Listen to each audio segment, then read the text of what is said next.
নমস্কার বন্ধুরা, পালমিঠু অফিসিয়াল চ্যানেলে আপনাদের সবাইকে স্বাগত জানাই।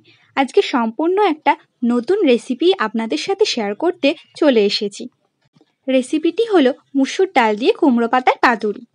আচ্ছা, আপনারা কি কোনোদিনও এই রেসিপিটি ট্রাই করে দেখেছেন? যদি ট্রাই করে থাকেন অবশ্যই একটা কমেন্ট করে জানাবেন। আর যদি না করে থাকেন অবশ্যই এই রেসিপিটি একবার ট্রাই করে দেখুন। এই রেসিপিটি কিন্তু গরম ভাতের সাথে খেতে অসাধারণ লাগে। চলুন তাহলে দেখে নিই আমি রেসিপিটি কিভাবে করি। প্রথমে আমি মুসুর ডালের পেস্ট নিয়ে নিয়েছি।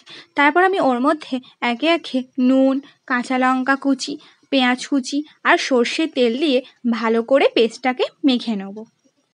তারপর আমি এখানে কুমড়ো পাতা নিয়েছি। কুমড়ো পাতাটা আমি আগে থেকে ভালো করে জলে ধুয়ে নিয়েছি। তারপর কুমড়ো পাতাটার মধ্যে আমি মাঝখানে ওই ডালের পেস্টটাকে দিয়ে দেবো। তারপর একদিকটা ভাঁজ করে আবারও একটু ডালের পেস্ট দিয়ে অপর দিকটা ভাঁজ করে দেবো। এইভাবে খুব ভালো করে পাতাটা মুড়িয়ে নেবো যাতে ডালটা একটুও বেরিয়ে না যায়। আর পাতাটার ওপরেও আমি অল্প করে ডালের পেস্টটা দিয়ে দেবো।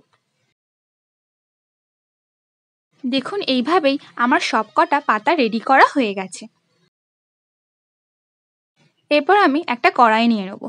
কড়াইতে সর্ষের তেল দিয়ে দেবো। তেলটা গরম হয়ে গেলে আমি এবার তেলের মধ্যে একটা একটা করে পাতা দিয়ে দেবো। পাতুরিগুলো দেওয়ার পর খুব সাবধানে আমি এদিক ওদিকটা ভালো করে ভেজে নেব। ভালো করে না উল্টালে কিন্তু ডালটা বেরিয়ে যাওয়ার সম্ভাবনা থাকে। পাতুরিগুলো আমার এখানে খুব ভালো করে ভাজা হয়ে গেছে। এবার আমি পাতুরিগুলোকে তুলে নেব। পাতুরিগুলো তুলে নিয়ে গরম ভাতের সাথে পরিবেশন করুন, দেখবেন অসাধারণ লাগছে। রেসিপিটি কেমন লাগলো কমেন্ট করে জানাবেন। আর ভালো লাগলে অবশ্যই লাইক, শেয়ার, সাবস্ক্রাইব করে পাশে থাকবেন। Thank you.